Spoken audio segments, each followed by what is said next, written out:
Hello student, આગળ આપણે સરસ એવો ટોપિક જોવાનો છે કે જે વારંવાર એમસીક્યુની અંદર પૂછાય છે. કોઈ પણ બી તમે એક્ઝામ લઈએ, JEE છે, નીટ છે, ગુજકેટ છે, આપણી બોર્ડ એક્ઝામમાં જે એમસીક્યુ પૂછાતા હોય.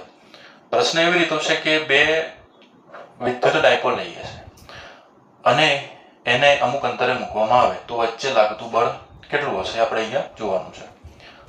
તો ટોપિક છે આ રીતે કે ભાઈ બે વિદ્યુત ડાયપોલ વચ્ચે લાગતું બળ અંતરના 4 ગણના વ્યસ્ત પ્રમાણમાં હોય. એટલે કે આ રીતે આપણે લખાય F proportional to 1/r⁴. આની 4 ઘાત આવશે. કુલમ્બના નિયમ મુજબ બે બિંદુવત વિદ્યુત ભારો વચ્ચેનું બળ F proportional to 1/r² હોય. જ્યારે ડાયપોલની વાત કરીએ ત્યારે વિદ્યુત ક્ષેત્ર પોતે r અંતર સાથે ઝડપથી ઘટતું હોવાથી બળ પર તેની અસર બેવડી થાય. હવે સિદ્ધાંત એને સમજવો હોય તો હવે જ્યારે એક ડાયપોલ P1 ને નજીક બીજો ડાયપોલ P2 મૂકવામાં આવે, પ્રથમ ડાયપોલ P1 પોતાનાથી r અંતરે એક અસમાન વિદ્યુત ક્ષેત્ર E1 ઉત્પન્ન કરે. તો એના માટે શું થાય? E1 proportional to 1/r³. આ અસમાન વિદ્યુત ક્ષેત્રમાં જ્યારે બીજો ડાયપોલ P2 આવે ત્યારે તેના પર લાગતું પરિણામી બળ વિદ્યુત ક્ષેત્રના બદલાવાના દર એટલે કે ગ્રેડિયન્ટ પર આધાર રાખે છે. અલગ અલગ સ્થિતિ આપણે જોઈએ છે કે જ્યારે બે બિંદુઓ વિદ્યુત ભાર એકબીજાના નજીક મૂકીએ ત્યારે શું થાય? તો વિદ્યુત ક્ષેત્ર અને લાગતું બળ કેટલું હશે? તો E proportional to 1/r², F proportional to 1/r², બંનેમાં સેમ આવશે. હવે ડાયપોલ અને બિંદુવત વિદ્યુત ભાર મૂકીએ તો E proportional to 1/r³ થઈ જાય અને ફોર્સ એટલે કે લાગતું બળ પણ 1/r³ થશે.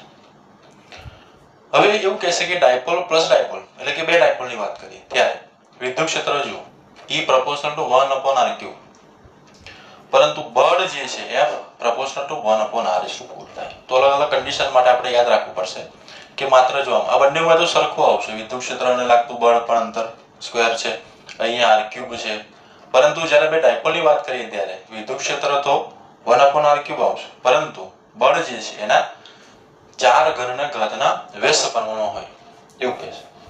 એક પ્રશ્ન આપણને આપેલો છે, બે નાના વિદ્યુત ડાયપોલ એકબીજાથી r અંતરે મૂકેલા છે અને તેમની વચ્ચે લાગતું બળ જો F હોય તો તેમની વચ્ચેનું અંતર આપણે 2 ગણું કરીએ. અંતર r હતું, અંતર બીજું 2r કરી દઈએ તો લાગતું નવું બળ શોધવાનું છે. તો જો બળ F proportional to 1/r⁴ એ આપણને ખબર છે. હવે આમાં મૂકવાનું શું તો કે અંતર જે છે r ડેશ બરાબર 2r થઈ જાય. નવું અંતર આપણે બદલીએ છીએ તો નવું બળ કેટલું મળશે? F dash proportional to 1/2r⁴, એટલે કે 1/16r⁴, એટલે કે નવું બળ એ મૂળ બળના 16મા ભાગનું થાય. Okay, thank you.